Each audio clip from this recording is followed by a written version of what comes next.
Muito bem, estamos aqui novamente no nosso 35º dia do desafio Ler a Bíblia em 365 dias. Eu sou a psicóloga Juliana Muniz e nós estamos fazendo um desafio de transformação de vida e cura pela palavra de Deus, que é viva e eficaz e se renova a cada manhã. Todos os dias nós lemos 4 capítulos. E hoje nós vamos ler o livro de Romanos, vamos iniciar a leitura, vamos ler o capítulo 1, 2, 3 e 4. Então, se você quer mergulhar na palavra de Deus, se aproximar mais da verdade, conhecer a verdade, para que ela possa te libertar de tudo aquilo que você precisa, inicie agora esse desafio conosco a partir de hoje. E nos próximos dias você vai seguindo com a leitura. Quando nós terminarmos, você retoma os capítulos que faltarem para você, para que ao final de 365 dias você possa ter concluído o estudo dessa palavra tão maravilhosa que é a palavra de Deus. Então já se inscreve no canal, já deixa o seu curtir para fortalecer ainda mais o nosso desafio para que possa alcançar muito mais pessoas com o poder da palavra de Deus. Todos os dias nós temos um versículo destaque e hoje ele está em Romanos, capítulo 1, versículo 16. Não me envergonho do evangelho, porque é poder de Deus para a salvação de todo aquele que crê, primeiro do judeu e depois do grego. Romanos 1, versículo 16. Nós vamos conhecer aonde foi dito esse versículo e quem disse. Só que nós podemos trazer para os nossos dias atuais, porque a Bíblia ela se renova a cada manhã e a palavra ela é para mim e para você nos dias de hoje, todos os dias. Quando nós abrimos a Bíblia, Deus fala conosco através da palavra dele. E aqui está dizendo: não me envergonho do Evangelho, porque é poder de Deus para a salvação de todos. Todos, não é de alguns, é de todos os povos, de todas as nacionalidades. Aqui foi citado judeus, depois o grego. Porém, nós entendemos e conhecemos que Jesus veio para todo aquele que nele crê, não pereça, mas alcance a vida eterna. Então, você não deve se envergonhar do Evangelho. Se alguém perguntar, nossa, mas você está lendo a Bíblia? Nossa, que coisa mais atrasada, que coisa mais cafona. Esse livro é um livro antigo, esse livro... Você saiba que não. A Bíblia, ela é um livro sagrado e contém mensagens inspiradas pelo próprio Deus. Por isso, é tão poderoso. Vamos iniciar, então, a nossa leitura de hoje? Romanos, capítulo 1.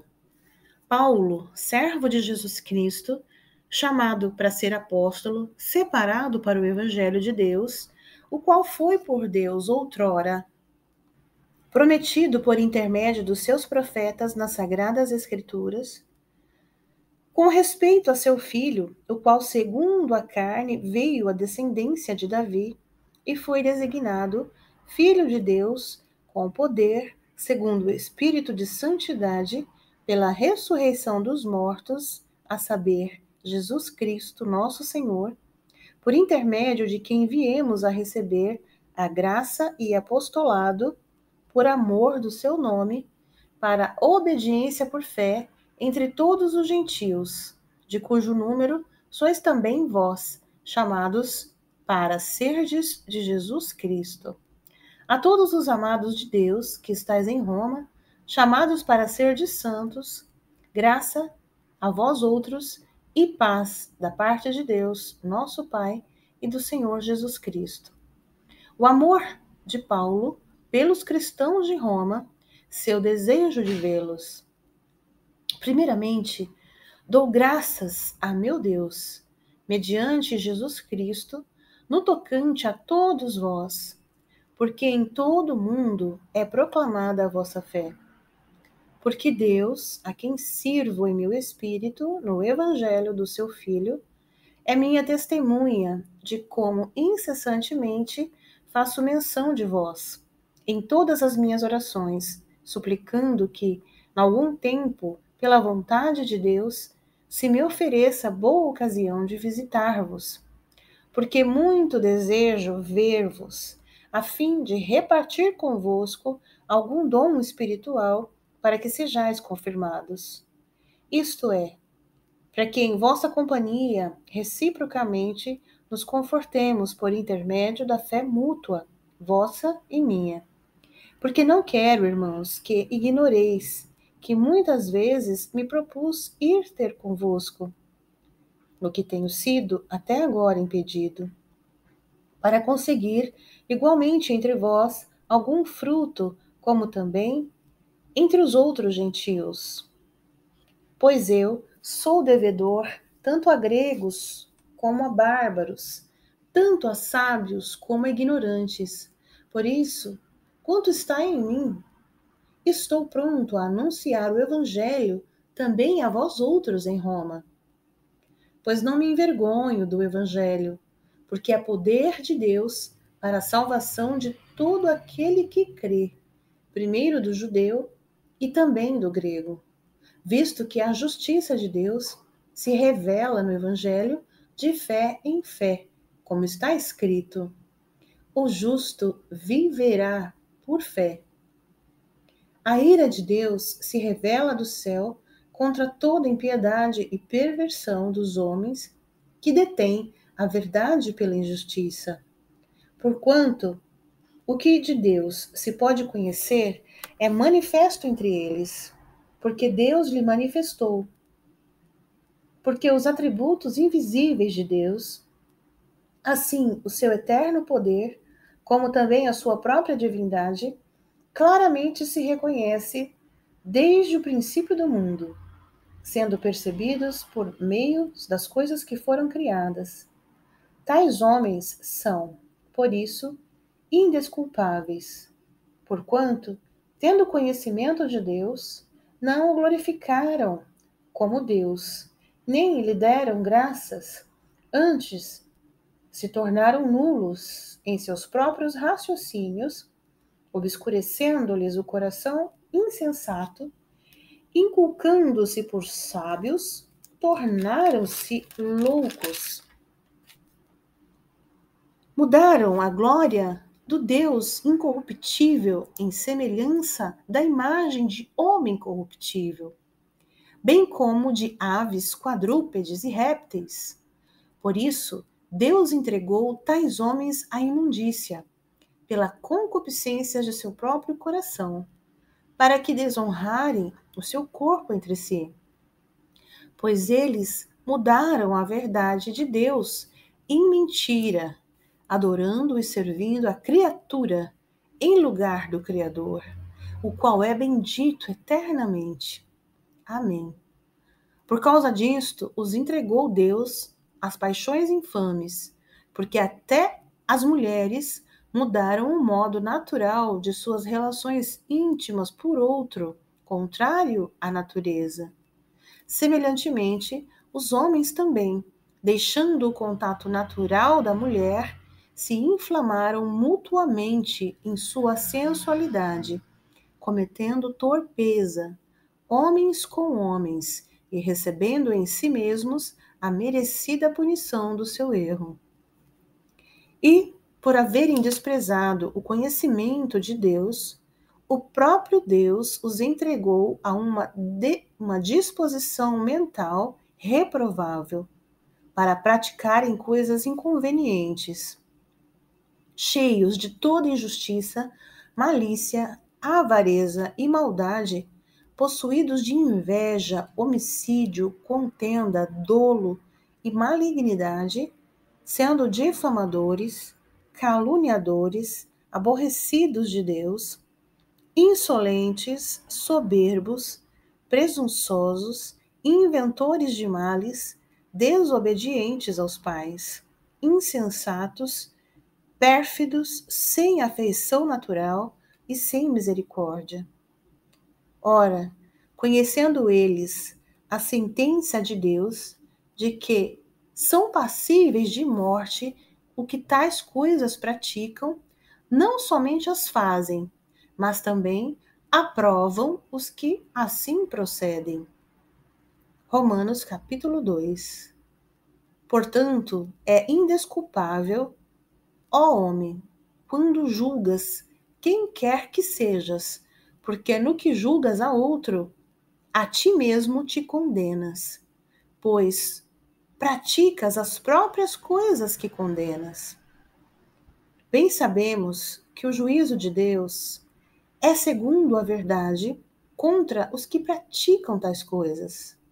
Tu, ó homem, que condenas os que praticam tais coisas e fazes as mesmas, pensas que te livrarás dos juízos de Deus?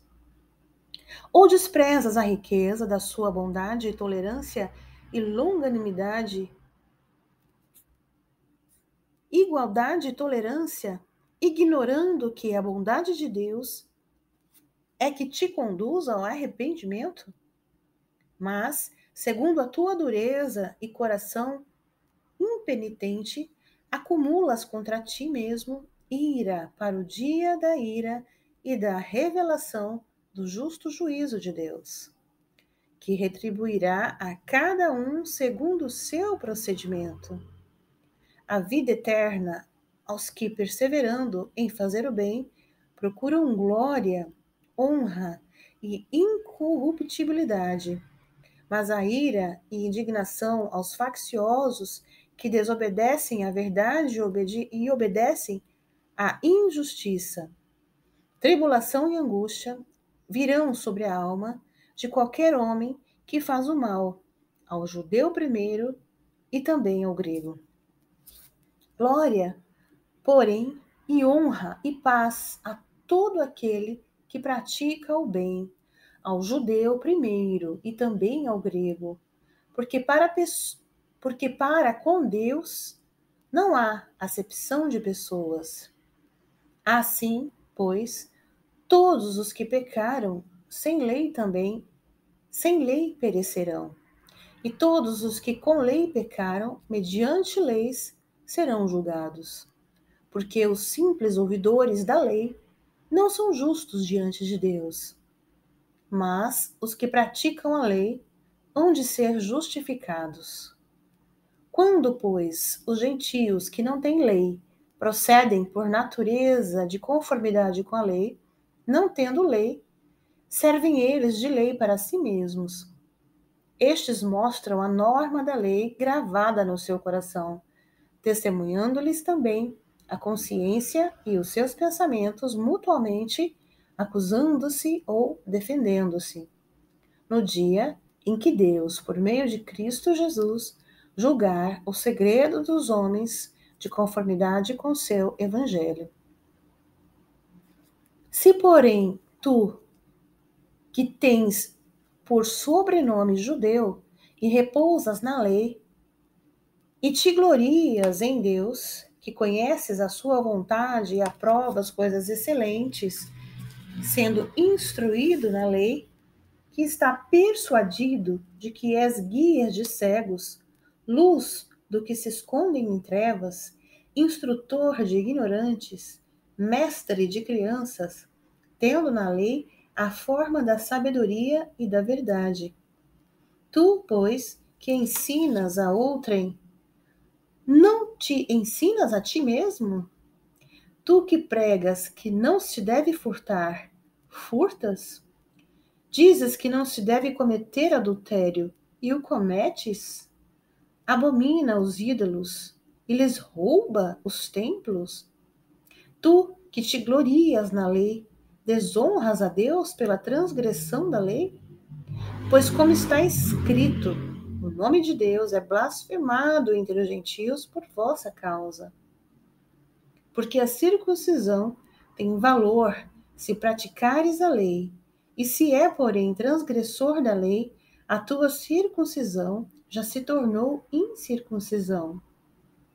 Se, pois, a incircuncisão observa os preceitos da lei, não será ela, porventura, considerada como circuncisão.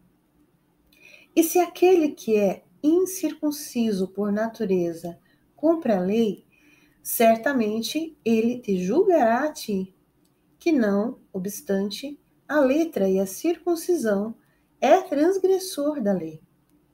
Porque não é judeu quem é apenas exteriormente, nem é circuncisão a que é somente na carne. Porém, judeu é aquele que o é interiormente, e circuncisão a que é de coração, no espírito, não segundo a letra, e cujo louvor não procede dos homens, mas de Deus. Romanos, capítulo 3. Qual é, pois, a vantagem do judeu? Ou qual a utilidade da circuncisão? Muita, sob todos os aspectos, principalmente porque os judeus foram confiados os oráculos de Deus. E daí? Se alguns não creram, a incredulidade deles virá desfazer a fidelidade de Deus? De maneira nenhuma.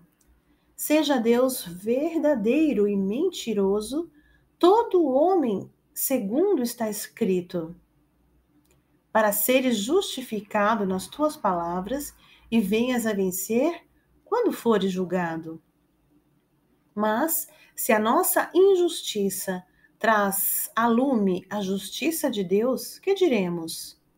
Porventura, será Deus injusto por aplicar a sua ira? Falo como homem. Certo que não. Do contrário, como julgará Deus o mundo? E se por causa da minha mentira fica em relevo a verdade de Deus para a sua glória, por que sou eu ainda condenado como pecador? E por que não dizemos, como alguns caluniosamente afirmam, que o fazemos?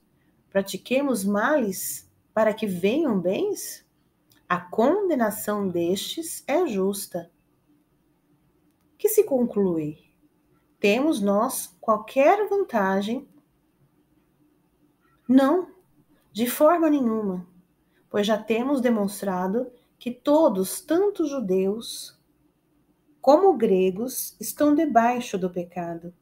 Como está escrito, não há justo, nenhum sequer. Não há quem entenda, não há quem busque a Deus. Todos se extraviaram, a uma se fizeram inúteis. Não há quem faça o bem, não há nenhum sequer. A garganta deles é sepulcro aberto, com a língua urdem engano, veneno de víbora. Está nos seus lábios, a boca, eles a têm cheia de maldição e de amargura. São os seus pés velozes para derramar sangue. Nos seus caminhos há destruição e miséria. Desconheceram o caminho da paz. Não há temor de Deus diante de seus olhos. Ora, sabemos que tudo o que a lei diz, ao que vivem na lei o diz, para que se cale toda a boca e todo mundo seja culpável perante Deus. Visto que ninguém será justificado diante dele por obras da lei, em razão de que pela lei vem o pleno conhecimento do pecado.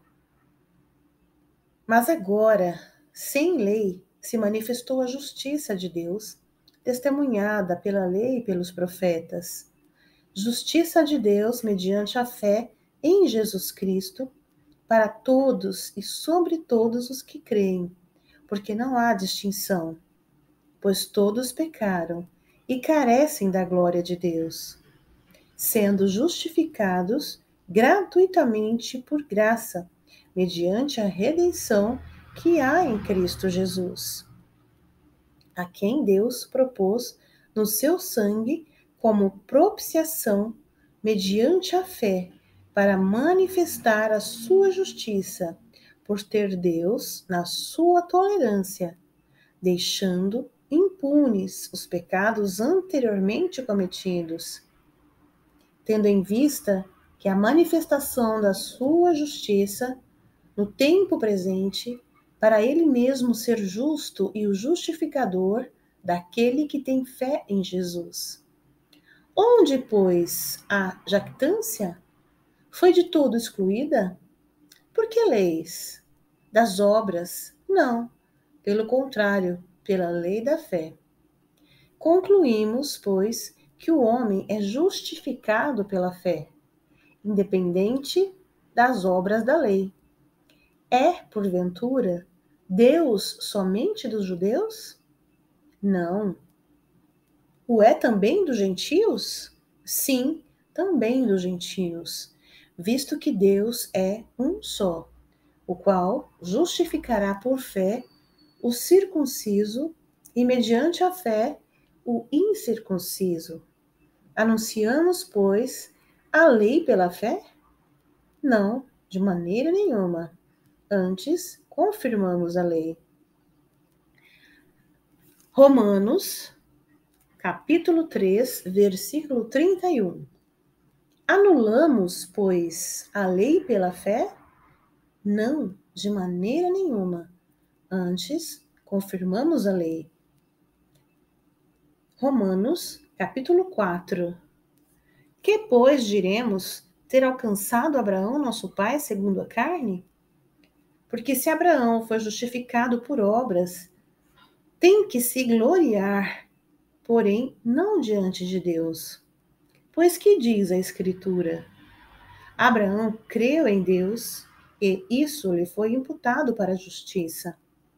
Ora, ao que trabalha, o salário não é considerado como favor, e sim como dívida. Mas, ao que não trabalha, porém, crê naquele que justifica o ímpio, a sua fé lhe é atribuída como justiça. E é assim também que Davi declara ser bem-aventurado o homem a quem Deus atribui justiça, independentemente das obras. Bem-aventurados aqueles cujas iniquidades são perdoadas e cujos pecados são cobertos. Bem-aventurado o homem a quem o Senhor jamais imputará pecado. Vem, pois, esta bem-aventurança exclusivamente sobre os circuncisos ou também sobre os incircuncisos, visto que dizemos, a fé foi imputada a Abraão para a justiça. Como, pois, lhe foi atribuída, estando ele já circuncidado ou ainda incircunciso? Não no regime da circuncisão, e sim quando incircunciso. E recebeu o sinal da circuncisão como selo da justiça da fé que teve quando ainda incircunciso, para vir a ser o pai de todos os que creem, embora não circuncidados, a fim de que lhe fosse imputada a justiça, e pai da circuncisão, isto é, daqueles que não são apenas circuncisos, mas também andam nas pisadas da fé que teve Abraão, nosso pai, antes de ser circuncidado. Não foi por intermédio da lei que a Abraão ou a sua descendência coube a promessa de ser herdeiro do mundo, e sim mediante a justiça da fé. Pois, se os da lei é que são os herdeiros, anula-se a fé e cancela-se a promessa, porque a lei suscita a ira, mas onde não há lei, também não há transgressão. Essa é a razão por que provém da fé, para que seja segundo a graça, a fim de que seja firme a promessa para toda a descendência, não somente ao que está no regime da lei, mas também ao que é de fé que teve Abraão, porque Abraão é pai de todos vós. Como está escrito, por pai de muitas nações te constituí, perante aquele no qual creu, o Deus que vivifica os mortos e chama à existência as coisas que não existem.